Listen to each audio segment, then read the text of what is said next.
Manusia terkadang lupa bahwa berbohong bukanlah perkara kecil, namun sebuah hal yang akan mendatangkan konsekuensi yang nyata. Dalam Al-Quran banyak ayat yang membahas tentang dusta atau berbohong, salah satunya surat An-Nahl ayat 105 yang berbunyi, "Sesungguhnya yang mengada-adakan kebohongan, hanyalah orang yang tidak beriman kepada ayat-ayat Allah, dan mereka itulah pembohong." Selain itu, Rasulullah Shallallahu Alaihi Wasallam juga menegaskan untuk umatnya tidak berbohong.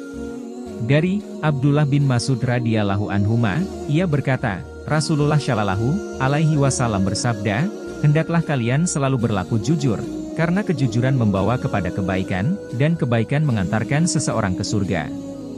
Dan apabila seorang selalu berlaku jujur dan tetap memilih jujur, maka akan dicatat di sisi Allah sebagai orang yang jujur. Dan jauhilah oleh kalian berbuat dusta, karena dusta membawa seseorang kepada kejahatan, dan kejahatan mengantarkan seseorang ke neraka. Dan jika seseorang senantiasa berdusta dan memilih kedustaan maka akan dicatat di sisi Allah sebagai pendusta, pembohong." Abu Daud nomor 4989. Berikut ganjaran yang diperoleh orang-orang yang suka berbohong. 1. Azab yang pedih.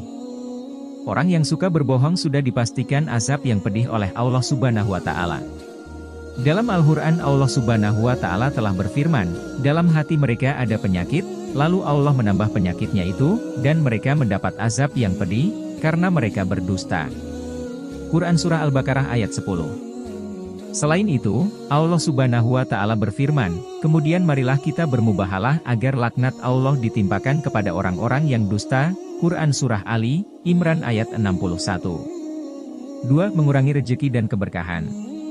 Dari Hakim bin Hizam radhiyallahu anhu ia berkata, Rasulullah Shallallahu Alaihi Wasallam bersabda, "Penjual dan pembeli masih dalam khiyar, memilih antara membeli atau tidak, selama mereka berdua belum pisah," atau beliau bersabda, "sampai mereka berdua pisah. Jika mereka jujur dan saling menjelaskan, maka diberkahilah untuk keduanya dalam transaksi mereka. Jika mereka menyembunyikan dan berbohong, maka keberkahan transaksi mereka sirna." Hadis riwayat Al-Bukhari. 3. Disiksa dalam kubur. Rasulullah Shallallahu Alaihi Wasallam selalu memperingatkan kepada umatnya untuk tidak berbohong karena siksa kubur yang sangat pedih.